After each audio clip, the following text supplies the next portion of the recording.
¿Me pueden ver la pantalla compartida? Sí, doctora. Muy bien. Sí, doctora, está bien.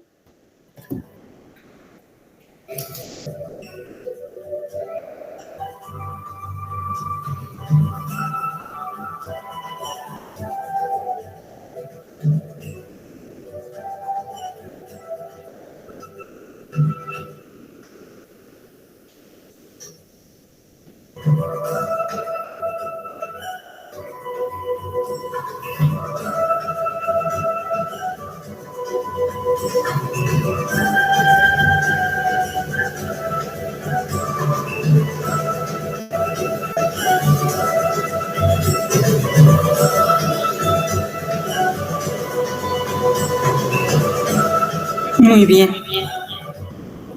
En un minuto más inicio.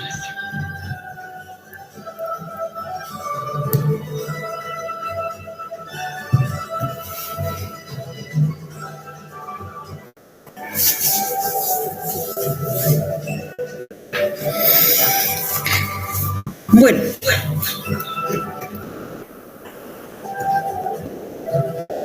al hablar de la ficha clínica, que ustedes van a estar en las rotaciones tanto de hospital e internación y quizás también en consulta externa, hablamos de la ficha técnica de la historia clínica tradicional, las que van a empezar a confeccionar con los pacientes hospitalizados en salas de internación, pero también repasarán o aprenderán a realizar y a redactar adecuadamente la historia clínica basada en problemas. Esto básicamente en la historia clínica que se realiza en policlínico a los pacientes de seguimiento. En ambas, obviamente, existe una anamnesis donde va a haber el motivo de consulta, la fuente de la historia, la enfermedad actual. Obviamente con más amplitud y más detalle en la historia clínica de hospitalización respecto a la lista basada en problemas o a la historia clínica basada en problemas. Ambas contarán con un examen físico, seguimiento, evoluciones, el pronóstico del paciente, una hipótesis diagnóstica previamente, se comentarán algunos resultados considerados como signos, las indicaciones para una siguiente consulta en el caso de una historia clínica basada en problemas, y en la historia clínica de hospitalización se comentarán también los signos encontrados en los resultados de los exámenes complementarios y se realizará también una epicrisis, que es la historia resumida con todos los detalles que se ha realizado durante la hospitalización del paciente hasta el momento del alta, comentando los resultados del laboratorio, los diagnósticos a los cuales se ha llegado, las indicaciones que va a seguir el paciente, las recomendaciones que tiene que realizar, etcétera, como ustedes van a ir viendo a todo lo largo de su rotación. Nos vamos a abocar en esta parte de la clase a la anamnesis, y aquel examen físico se va a realizar por el doctor Durán, si mal no recuerdo. Cuando hablamos de la estructura de la historia clínica, nosotros vamos a dividir en dos grandes grupos. Una, el interrogatorio, propiamente dicho, o anamnesis, y el examen físico a través del cual vamos a obtener los datos clínicos visibles. El interrogatorio, básicamente, vamos a indagar acerca de los síntomas, algo subjetivo del paciente en todo su detalle, y en el examen físico vamos a ir a buscar los signos correspondientes a estos síntomas que nos indica el paciente. Es decir, que el interrogatorio de repente corresponde al 80% de la información que nosotros vamos a obtener a través de un interrogatorio el paciente adecuadamente realizado, y como se dice, también en un 80-90% nos va a dar todas las pautas para el diagnóstico, ya que sabiendo estos datos vamos a ir a buscar los signos correspondientes y finalmente integrarlos ambos para poder realizar una precisión diagnóstica, un diagnóstico diferencial y finalmente, si es posible, el diagnóstico etiológico. ¿Ya? Vamos a hablar ahora del interrogatorio. ¿Qué significa anamnesis? Anamnesis viene del griego ana, que quiere decir previo, y nesis, recordatorio. Es decir, la anamnesis integra todos aquellos datos del paciente relacionados con la enfermedad, no solamente aquello que lo aqueja actualmente, sino también indagará todo aquello anterior al proceso nosológico que lo trae a la consulta, no solamente de la persona, también aquellos datos familiares, y no solamente relacionado al estado de salud del paciente. También se interrogará, como van a ver en todo lo largo de la historia, a los datos ocupacionales, estado de salud mental, ambiente del paciente. Es decir, en realidad en la anamnesis tratamos de obtener todo aquello que implica la salud del paciente, física, mental, ocupacional, no solo del paciente, sino también familiar. Es decir, todo aquello que pueda influir en el estado de salud del paciente. Y es un recordatorio porque vamos evocando en el paciente muchos datos que quizás el paciente en un inicio no nos da. Es por eso que se llama también a esta parte de la historia clínica interrogatorio. Y para hacer un adecuado interrogatorio tienen que existir pautas o condiciones necesarias, ¿no? Uno, por ejemplo, el seguir un orden nos va a facilitar mucho para llegar a los datos precisos que nosotros queremos obtener. El ambiente debe ser, según las recomendaciones, un ambiente cálido, templado, donde no exista mucho frío, mucho calor, con iluminación adecuada. El ambiente debe ser en época de enfermedades transmisibles, un ambiente ventilado, por ejemplo. La información que nosotros obtengamos puede ser dada por el mismo paciente o por la familia. Es conveniente, nos dicen, cuando estamos frente a un paciente que pueda darnos la información, limitar en algunos casos el ingreso de muchos familiares, ya que al haber más interventores en el cuestionario, podemos fácilmente obviar algunos datos que el propio paciente nos pueda dar y podría distraernos o hacer perder algunos datos de la información. Ahora, ¿qué anotamos en la anamnesis? Muchos dirán solo lo positivo, solo aquello que nos sirva. Es recomendable anotar, como vamos a ver en algunos ejemplos, los datos positivos para nuestro diagnóstico, pero también los datos negativos para descartar algunos otros diagnósticos. Es decir, en base a la experiencia que ustedes van a adquirir a todo lo largo de su rotación, al hacer historias clínicas, van a poder agregar, se van a dar cuenta en qué casos vamos a agregar datos positivos y también negativos para nuestros diagnósticos diferenciales. Es útil entablar una conversación con el paciente de confianza porque ustedes van a ser los primeros en obtener información y si la relación médico-paciente no es la adecuada, la posibilidad de obtener información acerca de la patología del paciente va a ser menor y la posibilidad de llegar a un diagnóstico también. Entonces, lo que debemos de realizar es entablar una relación médico-paciente adecuada. Sin embargo, que no llegue a los extremos de familiarizar con el paciente, ya que si tomamos el instinto paternalista con el paciente, esto nos podría llevar a perdernos en la información, a perder objetividad en la atención del paciente. Entonces, siempre debe haber un margen de respeto médico-paciente y el paciente debe liderar la anamnesis en algunos casos, llegando incluso a hacer una anamnesis dirigida cuando las respuestas que obtenemos no son las correspondientes a la pregunta, como han visto ya algunos de los estudiantes que rotaron el día de ayer la parte práctica de realizar una historia clínica. Ahora bien, el lenguaje que vamos a emplear con el paciente dependerá mucho del grado de formación del paciente para yo utilizar algunos términos adecuados. Es mejor siempre adaptarnos a este grado de formación para obtener adecuada información. Esta información, una vez obtenida, cuando plasmemos por escrito en el documento de la historia clínica, deberá ser cambiado a términos médicos correspondientes a la propia jerga que nos corresponde como profesional de salud. Pero en ningún momento esta terminología técnica y médica deberá ser trasladada al paciente. Por ejemplo, el decir, ¿desde cuándo tiene cefalea? Muchos pacientes no van a saber qué es cefalea. Entonces, adecuamos nuestro lenguaje al lenguaje del paciente, dolor de cabeza. En vez de decir, por ejemplo, dolor, disuria, diremos dolor en la micción o dolor al orinar, etcétera, adaptándonos siempre a la comprensión del paciente, ¿ya? Y este vocabulario técnico no debe ser trasladado al diálogo con el paciente plasmado en la historia clínica, es decir, no podemos poner dolor al orinar en nuestra historia clínica. Reemplazaremos este término por disuria, por ejemplo. Ahora, en cuanto a la anamnesis, para que vean la importancia, muchos de los libros nos dicen que esta, si es adecuadamente realizada, nos dará el 80% de las pautas para el diagnóstico. Uno puede, si nos dicen frecuentemente, si uno tiene 10 minutos para realizar la historia clínica, emplee 8 en la anamnesis o interrogatorio y 20 en el examen físico. ¿Por qué? Porque si realizamos un adecuado interrogatorio, vamos a saber qué ir a buscar al examen físico para obtener nuestros datos, tanto positivos o negativos, para el diagnóstico. En muchos de los casos está siendo reemplazada esta parte del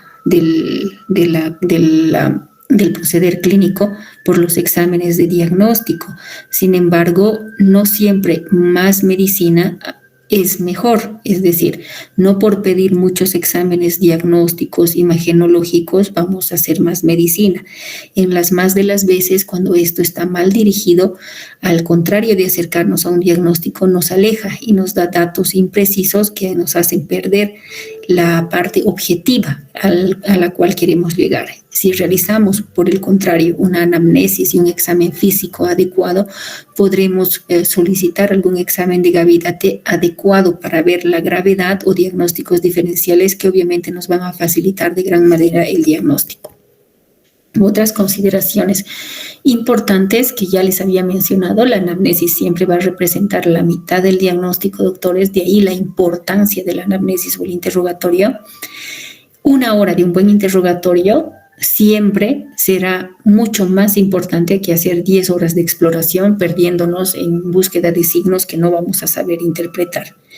El lugar apropiado, como les había dicho, siempre bien iluminado con el material adecuado para ustedes. Hace mucho la actitud del profesional en cuanto a la información es importante, ya que muchos de los datos que el paciente nos dé van a ser tan íntimos que solamente el médico va a conocer. En muchos de los casos, por esta razón, el paciente debe actuar con pulcritud, honestidad, integridad. Debe brindar tranquilidad al paciente, debe mostrar interés por la salud del paciente. Es de muy poca educación estar con el celular, por ejemplo, mientras el paciente nos está dando datos, o observar el reloj para adecuar la hora. Entonces, son datos que interfieren en la correcta obtención de la información. El respeto también, tanto a las creencias del paciente, también va a estar implicado en una buena anamnesis. Y obviamente la formación del paciente o del profesional también está implicada en este dato. Es importante dirigir la entrevista. Se dice que al inicio es importante dejar explayarse al paciente con los datos que nos da, sobre todo para obtener el motivo de consulta. Sin embargo, cuando tenemos muchos datos o vemos que la información es dispersa y la anamnesis no nos otorga datos positivos para nuestro diagnóstico, hacemos una anamnesis algo dirigida para ir obteniendo más datos que nos corresponden como médicos para el diagnóstico. ¿Cómo empieza la anamnesis? En realidad, o interrogatorio, que corresponde a la parte más importante de la historia clínica, en la cual vamos a anotar en forma cronológica, ordenada, los datos obtenidos del paciente y ya con terminología médica. Consta de datos estadísticos donde anotaremos la identificación. Estos datos estadísticos se llaman así porque precisamente nos permiten obtener algunos datos como el sexo, la edad, etcétera, que a la larga nos ayudan a hacer estudios estadísticos, epidemiológicos sobre determinadas etiologías, y consta de una anamnesis próxima o enfermedad actual, que en realidad es la identificación o la narración cronológica del padecimiento del paciente en forma ordenada, y quizás es la parte más importante en la que debemos llevar el tiempo adecuado para obtener la información. La anamnesis remota incluirá todos aquellos padecimientos pasados del paciente y de la familia que puedan o no relacionarse con la enfermedad actual. Y finalmente realizamos una anamnesis dirigida, breve, llamada revisión por sistemas, donde haremos preguntas dirigidas ya por sistemas para obtener algunos datos complementarios que atañen a la enfermedad actual o que inclusive nos den datos nuevos que nos puedan ayudar a diferenciar el padecimiento del paciente de otras entidades nosológicas o quizás completar la que ya tenemos o darnos nuevos diagnósticos que el paciente en la enfermedad actual no nos había dado. Por lo tanto, algo bien importante es que la revisión por sistemas o anamnesis breve no es examen físico, forma parte del interrogatorio o anamnesis. Por lo tanto, vuelvo a decirles, la anamnesis consta de estas 4 partes importantes: la identificación para los datos estadísticos, la anamnesis próxima o enfermedad actual que nos indica el padecimiento propio del paciente por el cual consulta y sobre el cual daremos todo de nosotros para explicar fisiopatológicamente la causa de ese padecimiento. La anamnesis remota nos dará datos de los antecedentes del paciente que nos puedan aportar datos para la enfermedad actual o está en relación también de la enfermedad actual, incluyendo los antecedentes familiares, y la anamnesis breve, llamada revisión por sistemas, complementaria en todo caso. Muy bien, nos vamos a abocar ahora a la identificación o los datos estadísticos. Cuando hablamos de identificación, identificamos el nombre del paciente. ¿Y por qué hablamos de género? Actualmente, en un mundo moderno, el género que antes era masculino y femenino se ha diversificado. Con el respeto correspondiente tendremos que anotar el género al cual corresponde el paciente. El nombre de por sí, para entrar en confianza con el paciente, nos ayuda. Sin embargo, existen nombres que que corresponden a ambos sexos. Por ejemplo, René, María René o René propiamente dicho. Es un nombre que no tiene género, ¿no? La edad es importante. ¿Por qué? Para datos estadísticos, porque en determinadas edades van a ser posibles distintas nosologías. Por ejemplo, el sarampión será más frecuente en menores de edad, menores de 5 o 7 años. En cambio, en personas adultas no es frecuente. Lo mismo se da en cuadros de colecistitis aguda. La colecistitis aguda es propia de enfermedad de pacientes entre 30 y 40 años.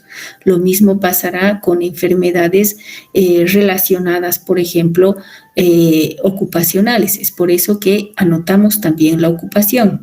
Personas que tienen riesgo profesional, como el caso de los médicos, al estar expuestos a enfermedades infectocontagiosas, también aumentará el riesgo de adquirir estas.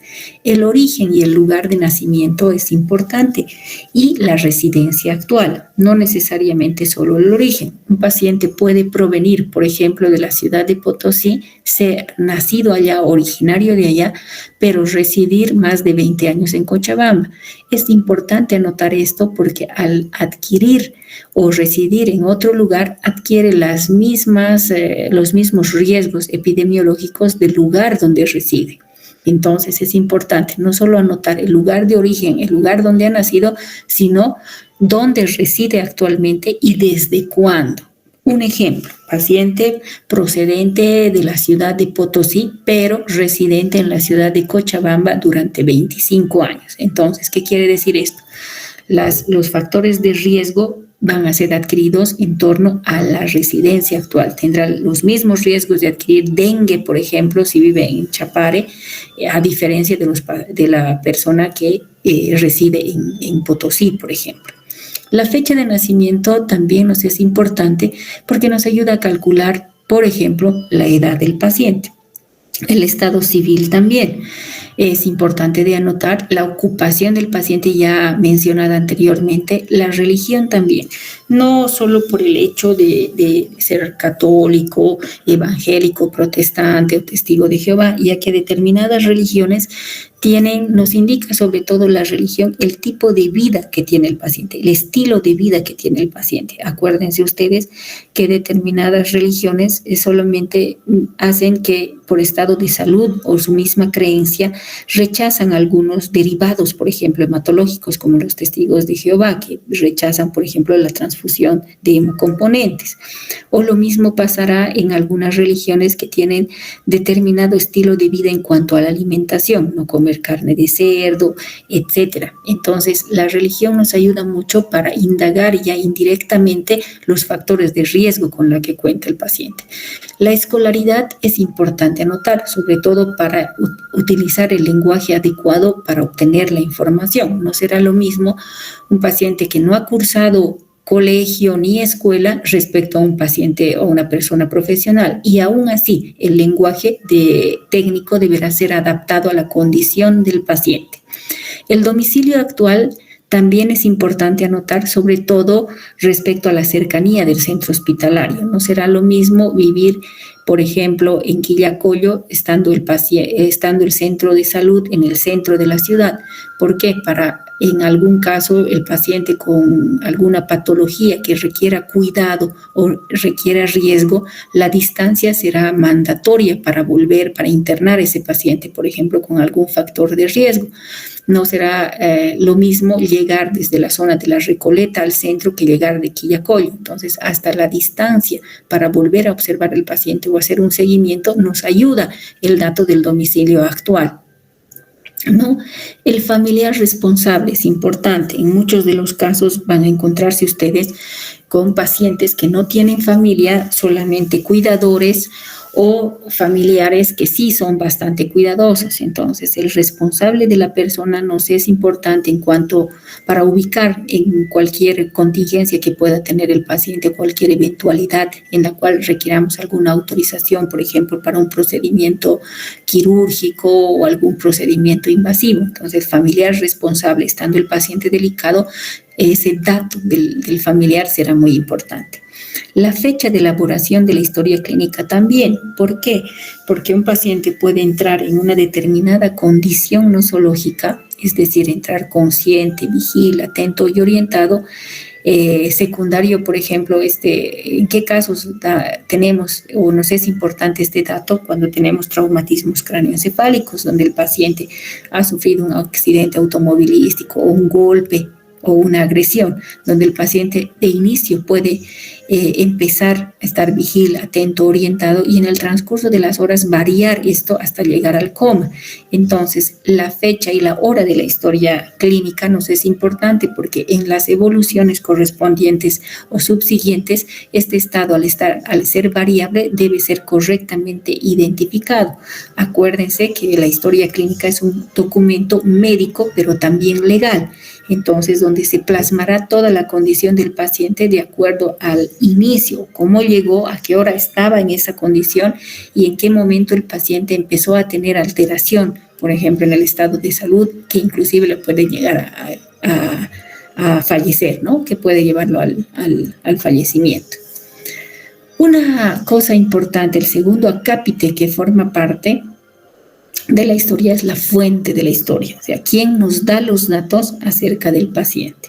En muchos de los casos puede ser el mismo paciente, puede ser el familiar del paciente, el cuidador del paciente, el vecino del paciente. En muchos casos la familia de primer grado no necesariamente es la que nos va a dar la información.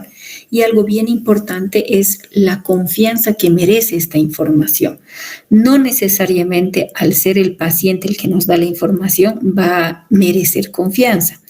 Este dato de que merece o no confianza será quizás llenado al último una vez de haber realizado toda la historia clínica, incluyendo un examen neurológico correspondiente. No será lo mismo obtener información de un paciente en estado etílico, por ejemplo, que obtener la información en un paciente que no tiene estas condiciones.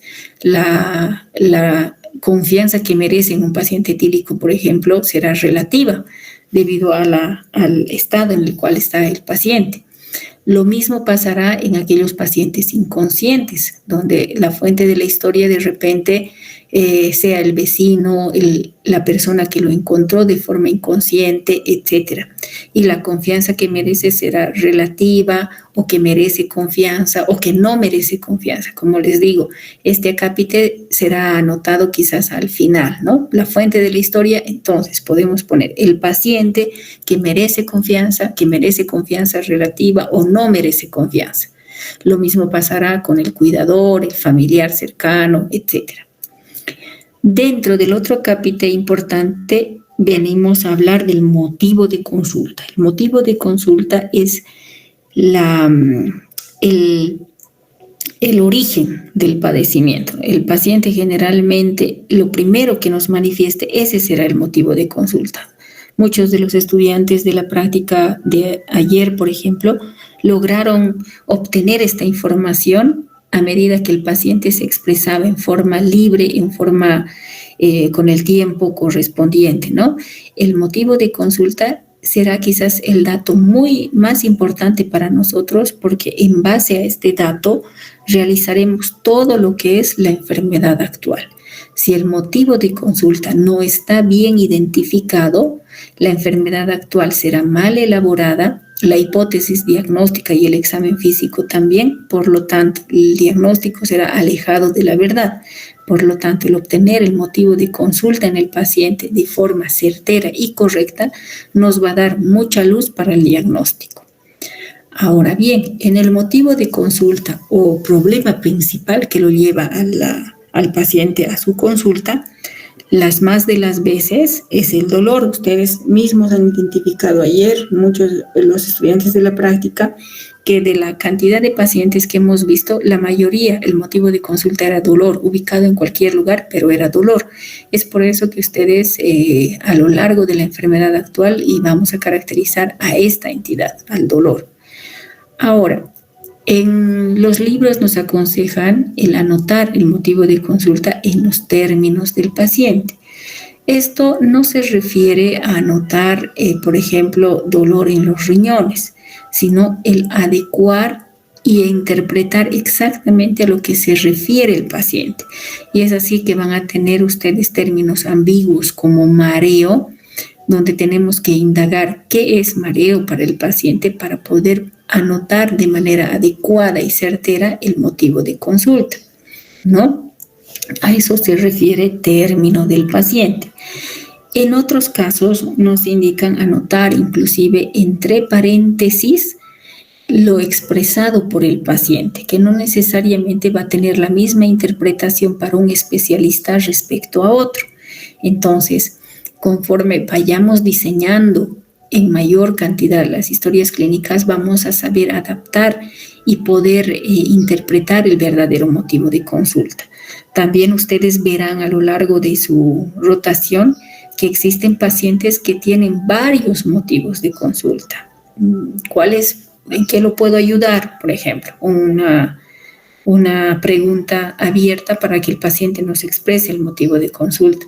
Entonces el paciente puede decirnos: tengo dolor en el dedo, pérdida de cabello y además adormecimiento en la mano. Entonces son varios motivos de consulta. Generalmente cuando hacemos una anamnesis dirigida, obtenemos el motivo de consulta después de realizar inclusive la enfermedad actual, donde indagaremos para identificar precisamente el motivo de consulta, que en las más de las veces va a ser la primera expresión que tiene el paciente, el motivo de consulta. Un ejemplo: dolor en hemitórax izquierdo. Eso en un término ya técnico, médico, pero colocamos en paréntesis lo que el paciente nos dijo en realidad, ¿no? Como si hubiera pisado un elefante, por ejemplo, una semejanza. Hay pacientes que nos dan la semejanza para expresar, por ejemplo, un dolor opresivo, ¿no? Pero no solamente pondremos la queja principal, sino también anotaremos el tiempo de evolución. Esto con la finalidad de ver si el padecimiento es agudo, menos de 2 semanas, o es crónico, mayor a 2 semanas.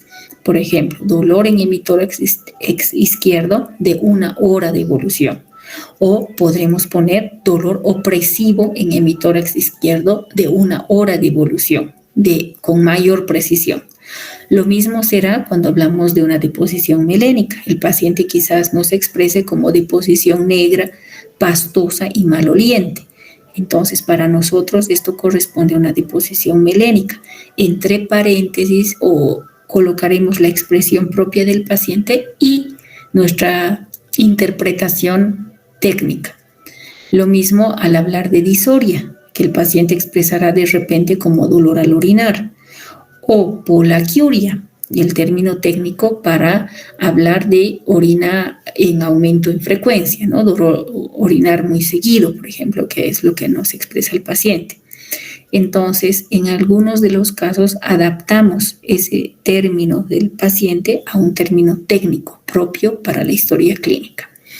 El motivo de consulta no necesariamente puede ser un síntoma, algo subjetivo. También existen motivos de consulta que son signos. Por ejemplo, el aumento de volumen en un miembro. Una hemorragia subconjuntival también es un motivo de consulta. Entonces, en muchos de los casos no necesariamente son síntomas, también pueden ser signos. Ahora bien, existen términos, como les decía, muy poco definidos, muy ambiguos, donde tendremos que indagar con más de una pregunta para poder llegar al verdadero motivo de consulta. Uno de ellos es adinamia, que se refiere a la disminución de la iniciativa física, por ejemplo. La incapacidad de poder realizar algún movimiento por extrema debilidad. Astenia, muy diferente a dinamia. La astenia, en cambio, se refiere a aquella sensación de falta de fuerzas, es un cansancio, agotamiento, no solamente físico como la dinamia, sino también mental, psicológico, psíquico. Entonces, la falta de energía, falta de motivación, además de la falta de fuerza. Cuando tiene esta manifestación el paciente, hablaremos de astenia, ¿no? Son términos técnicos que ustedes tienen que aprender a definir. El paciente de repente puede venir y decirle solamente tengo falta de fuerzas. Entonces, ustedes haciendo una anamnesis más dirigida, con preguntas más dirigidas, podrán definir si se trata de una adinamia o se trata de astenia. Lo mismo pasa con el término adormecimiento, ¿no? Muchos pueden interpretar adormecimiento como sensación de falta de sensibilidad, otros lo interpretan como pérdida de fuerza. Entonces, cuando tenemos estos términos ambiguos, debemos preguntar al paciente qué es en realidad lo que siente, qué es adormecimiento para él, cómo lo expresa el adormecimiento. Y en algunos casos ustedes van a encontrar que les diga, pero adormecimiento, doctora, adormecimiento, se adormece. Pero en algunos casos tendrán que volver a preguntar e indicar qué es para él. Entonces ahí los pacientes les dirán, siento como hormigas. Entonces hablaremos de un dolor disestésico, por ejemplo.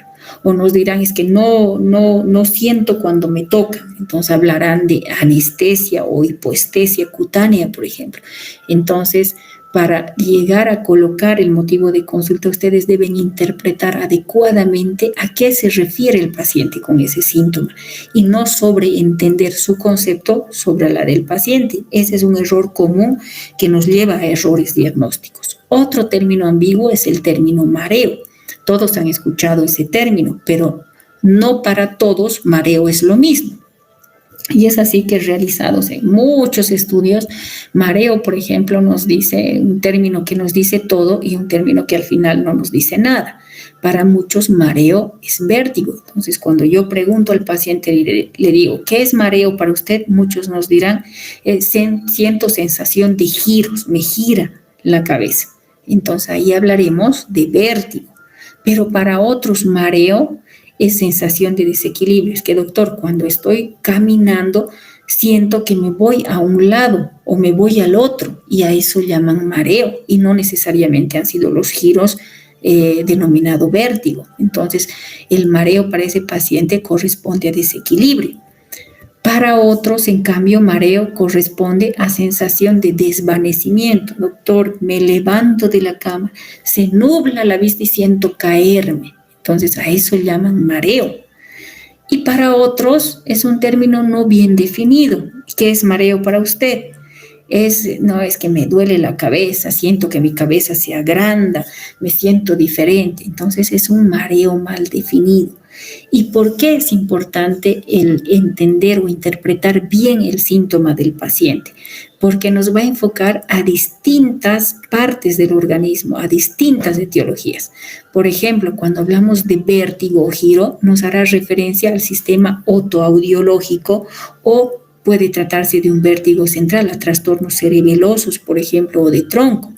En cambio, cuando hablamos de desequilibrio, esa sensación de que tiende a caminar en forma inestable o que tiende a irse lateralmente a un lado y otro, nos hará referencia a alteración de cordones posteriores, de sensibilidad profunda, también de trastornos cerebelosos. Entonces, cuando tengamos este término, este motivo de consulta muy bien identificado, podremos ir en la anamnesis posterior de la enfermedad actual a preguntar preguntas, valga la redundancia, dirigidas que nos ayuden al diagnóstico.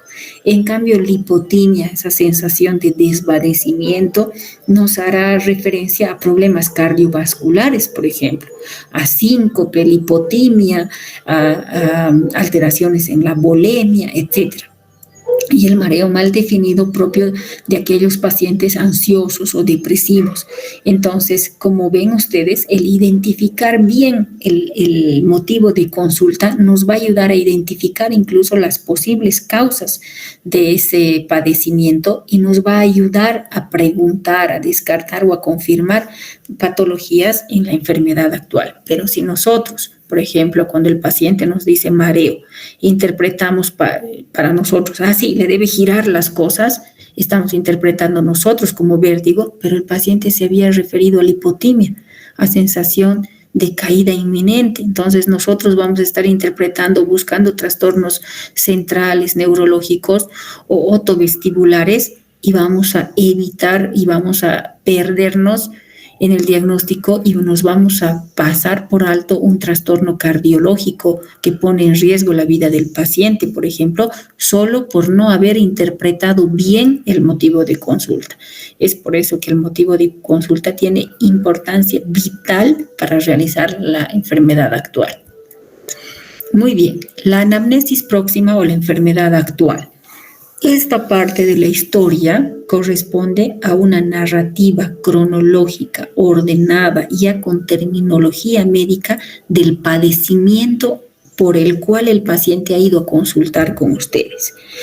Cuando uno va a una visita médica, la mayor parte de las veces va por dolor. Es por eso que este síntoma en todos los libros de semiología es el que ha estado más desarrollado, más identificado. Y cuando hablamos de este síntoma más frecuente como motivo de consulta, hablamos de preguntas que tenemos que realizar para caracterizar a este síntoma. Por ejemplo, tenemos varios mnemotécnicos, el mnemotécnico Alicia, esta mnemotecnia de las 4 A's y de las 3 C's, que nos ayuda, nos da una pauta de qué preguntar cuando tenemos este síntoma. Hablaremos de la localización. Le duele, vengo por dolor. Muy bien, ¿dónde le duele? ¿Dónde está localizado? La irradiación, ¿dónde va el dolor? ¿A dónde se extiende?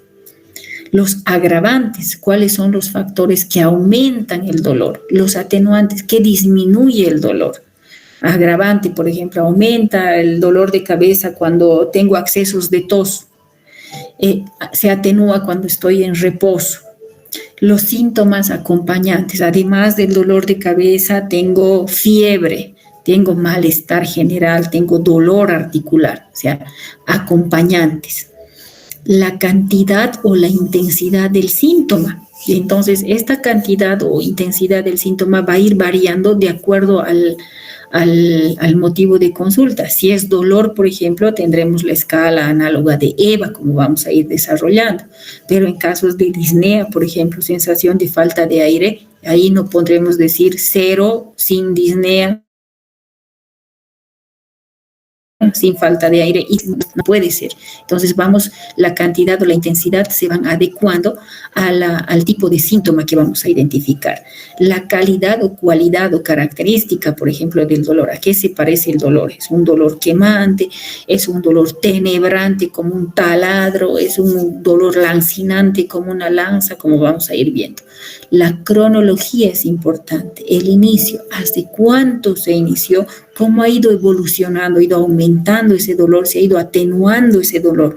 La periodicidad, es decir, estaba bien hace 2 o 3 meses, pero ahora tengo el mismo dolor, pero con mayor intensidad. La frecuencia se ha hecho más frecuente, más seguido o más, al contrario, el dolor se hace más pausado, por ejemplo. Y el estado actual, ¿cómo está? ¿Cómo ha evolucionado ese dolor? Entonces, todas estas características las tenemos que cualificar bien. En muchos de los casos, cuando realizamos las primeras historias clínicas, volvemos con el paciente hasta 10 veces para caracterizar todas estas características. Pero si ustedes siguen un orden, saben qué preguntar, y este orden que está aquí no necesariamente es el que vamos a seguir, es un mnemotécnico, es una ayuda a memoria, pero ustedes a medida que vayan diseñando y siguen estos acápites, un orden adecuado, va a ser muy difícil que se olviden algún dato y les va a facilitar mucho el diagnóstico. Algo bien importante, cuando ustedes lean más, conozcan más síndromes, la posibilidad de que omitan algún dato va a ser menor. Es por eso que hay el dicho, ¿no? Se encuentra lo que se busca y se busca lo que se sabe. En otras palabras, sus ojos, sus manos, sus oídos no van a ver, oír, sentir aquello que su cerebro no sabe. Y para nutrir al cerebro con sabiduría tenemos que leer. ¿Por qué es importante el inicio y la cronología del síntoma? En muchos de los casos, el inicio va a ser súbito, de un día para otro. Como les decía, como nos relató el paciente de la cama 216. El paciente estaba bien, pero de pronto, 12 horas después, hace 12 horas, inició brusco, al amanecer, el dolor, un dolor abdominal, de inicio brusco, de inicio súbito. A eso llamamos un perfil vascular. ¿Y por qué es importante el perfil vascular? El perfil vascular siempre nos dará datos de algo obstructivo o algo roto, algo perforado. El paciente estaba bien, estaba caminando y de inicio súbito empezó un dolor torácico opresivo. Entonces, perfil vascular, una coronaria tapada.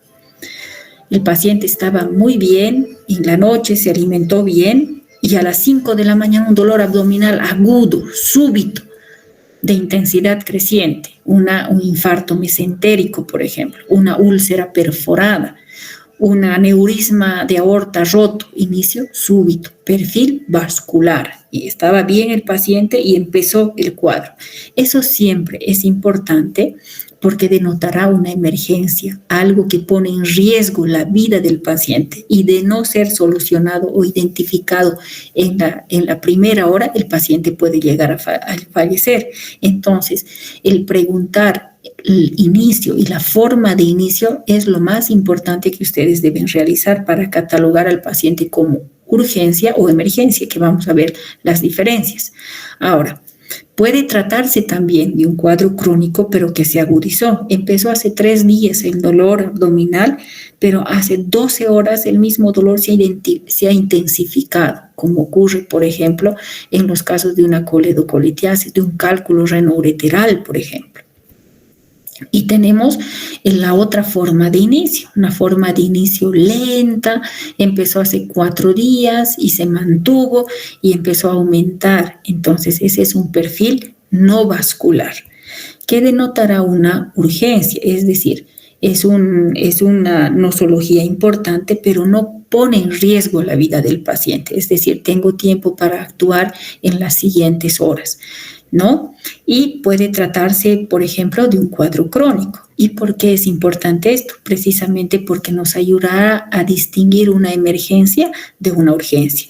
Emergencia conceptualizada como aquel cuadro o situación que pone en riesgo el estado de salud del paciente y debe ser solucionado, debe ser atendida en forma inmediata, porque es de riesgo vital. Es por eso en los servicios que ustedes van a ir, hay dos grandes cuadros, dice servicio de emergencia y hay un servicio de urgencia. El servicio de emergencia son los pacientes, por ejemplo, con infarto agudo de miocardio, aneurisma de aorta roto, una tromboembolia pulmonar masiva, pone en riesgo la vida del paciente. Y esos cuadros, ¿cómo se inician? De forma súbita, tienen un perfil vascular.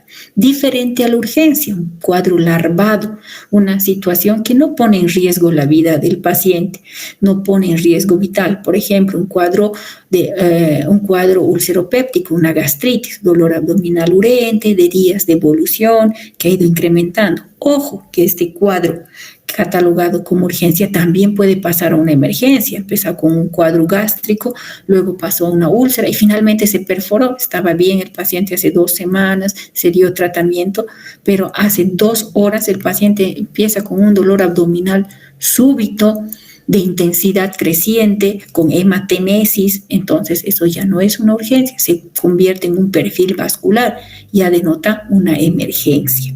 Entonces, la urgencia y la emergencia son catalogadas o son diferenciadas por este único dato, la forma de inicio, que es importante para ustedes, ya que muchos de ustedes al llegar a concluir sus estudios, al ser médicos generales, van a entrar, van a hacer guardias, van a estar en un servicio de emergencia y también de urgencia para etapificar al paciente. Y esto nos lleva en muchos de los casos a un error médico, tan solo por no identificar una emergencia de una urgencia y puede ser causa de muerte en muchos de los casos, ¿no? Ahora, el carácter y la naturaleza del dolor es algo muy importante que deben aprender. ¿A qué se refiere carácter? Carácter quiere decir a qué se parece el dolor. Es un dolor punzante, punza, como la puntada de costado de una neumonía, de una pleuresía. Aumenta el dolor cuando el paciente inspira, como una puntada en el costado. Dolor opresivo, asfixiante, como en el caso de un dolor anginoso, ¿no? El dolor lancinante, como el dado por una lanza, como ocurre en el tabes dorsal, por ejemplo. El dolor tenebrante, como si fuera producido por un taladro. Eso es típico, por ejemplo, de las odontalgias. Entonces, el carácter se refiere a qué se parece el dolor. Punza, quema, aprieta, oprime, es como un taladro. Entonces, en muchos de los casos el paciente no sabe definir. Nosotros haremos preguntas dirigidas para poder identificar este carácter del dolor. Fulgurante, por ejemplo, es como una descarga eléctrica, como si un rayo, ¿no? Como ocurre, por ejemplo, en la neuralgia del trigémino. Dolor de gran intensidad, pero de corta duración, pero se hace repetitivo. Dolor urente, como una quemadura, ¿no? Como ocurre en el herpes zóster, por ejemplo. Dolor cólico, el dolor característico de las vísceras huecas, cuando el dolor se incrementa, luego disminuye, vuelve a aparecer, entonces es un dolor cólico. El dolor sordo es aquel dolor que no tiene una intensidad fuerte, diríamos, una intensidad 10 de 10, intenso, pero es leve, pero mantenido todo el tiempo, sostenido, ¿no? De una intensidad media a leve, pero sostenido, que causa incomodidad en el paciente. Cuando hablamos de este carácter del dolor, hablamos de un dolor sordo.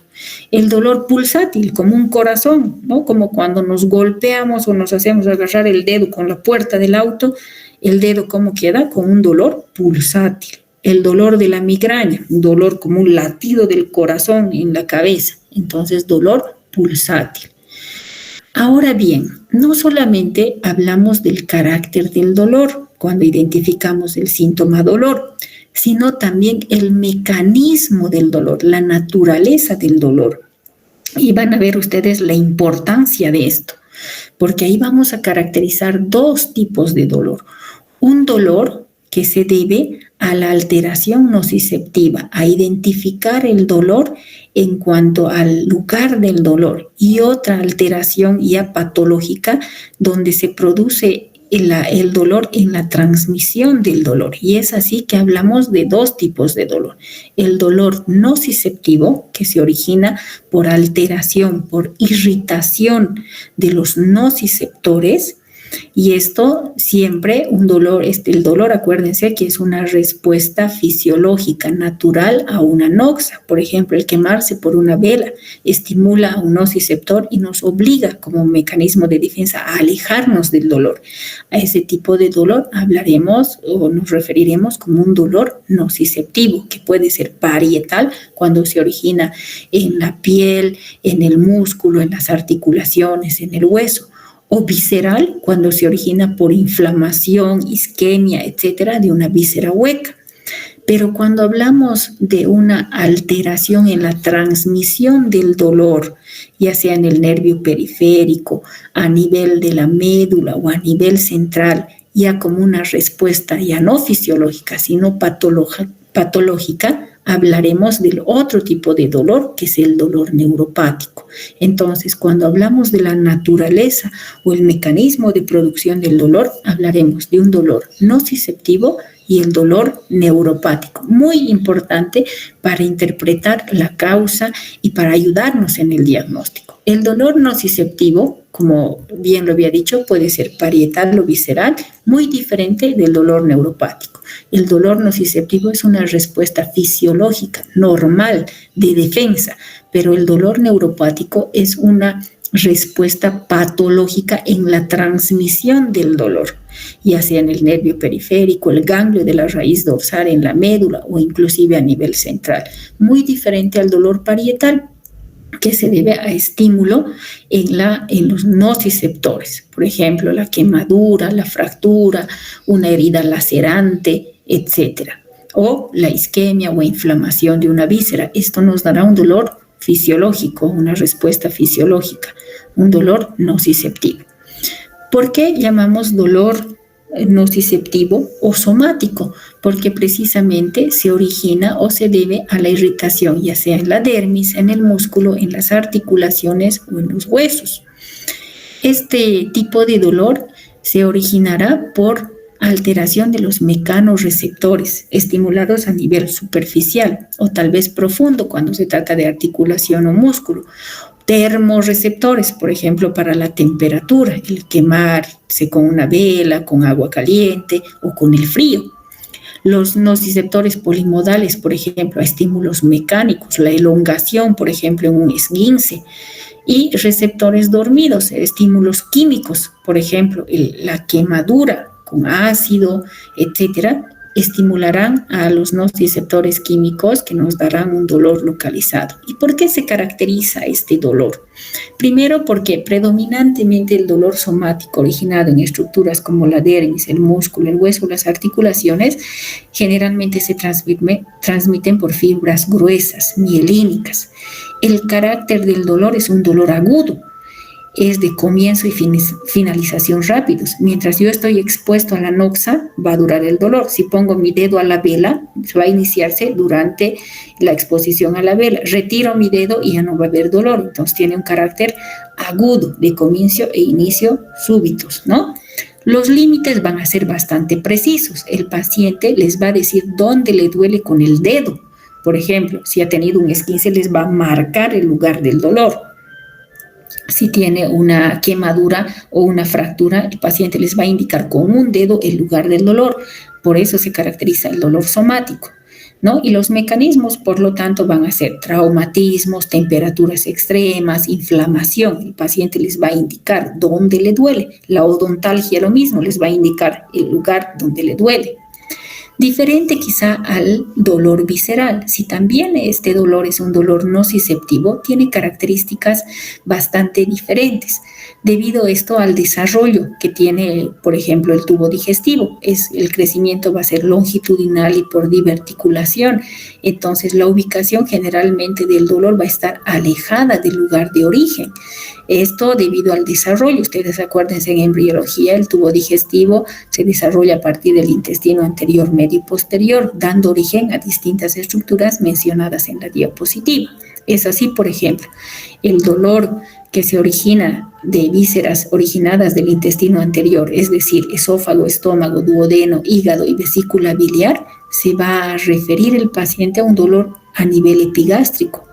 Cuando las estructuras que están implicadas en la inflamación, isquemia, etcétera, se originan del intestino medio, es decir, la porción distal del duodeno, lieyuno, ilion, ciego, apéndice, colon, ascendente y los 2/3 proximales del colon, todas estas estructuras nos darán un dolor referido al mesogastrio o al hipogastrio cuando las estructuras irritadas o originarias del dolor deriven del intestino posterior, es decir, del tercio distal del colon, el colon descendente, el colon sigmoides o el recto, que generalmente el dolor abdominal, por ejemplo, está referido a la parte media. Cuando es el epigastrio, mesogastrio o hipogastrio, nosotros sospecharemos de estas estructuras como causantes del dolor, aunque el paciente tenga dolor, por ejemplo, en diferentes zonas. Ahora bien, ¿cuáles son, qué desencadena este tipo de dolor? La distensión, una inflamación, por ejemplo, de víscera hueca, la isquemia o la inflamación propiamente dicha. Ahora, en cuanto al dolor visceral, y voy a quedar aquí, doctores, en virtud de la hora, la localización del dolor, a diferencia del dolor somático parietal, el dolor visceral es poco localizado. Cuando viene un paciente con dolor abdominal, no nos señala el lugar. En el momento en que nos señala el lugar, diremos es un dolor somático parietal, pero el dolor visceral es un dolor difuso. Cuando viene el paciente con dolor abdominal, nos señala todo el abdomen, no nos señala un punto. Y hablamos ahí de dolor referido. El dolor referido se refiere a que el paciente nos marca una zona, pero el lugar del origen del dolor es diferente. El claro ejemplo para esto es la apendicitis aguda. El lugar de la inflamación en la apendicitis aguda está en la fosa ilíaca derecha, pero el paciente refiere el dolor en otra zona, lo refiere en el epigastrio o en el mesogastrio, en las fases iniciales. Para cuando se complete el cuadro inflamatorio, el paciente recién va a referir y va a ubicar el dolor en la fosa ilíaca derecha. Entonces, a esto llamamos dolor referido. Cuando el paciente nos ubica el dolor en un lugar diferente o distante al lugar del origen del dolor. A eso llamamos dolor referido. Y esto tiene la explicación anatómica antes dicha, ¿no? El desarrollo cefalocaudal. El dolor visceral es transmitido por fibras amielínicas. La característica del dolor es muy diferente. Es vago, tardío, puede ser sordo. Los límites son imprecisos, mal localizados, y los mecanismos generadores son distensión, isquemia o inflamación. Esta es la diferencia del dolor parietal y del dolor visceral. Ahí voy a quedar, doctores, en esta parte, y vamos a hacer acápite en la siguiente clase en estos tipos de dolores y otros datos que espero nos alcance el tiempo. En virtud de la hora voy a concluir aquí, doctores. Los veo el día viernes a las 6:30, por favor, más temprano. Muchas gracias por su atención. Pueden retirarse a su clase práctica como corresponde. Buenos días.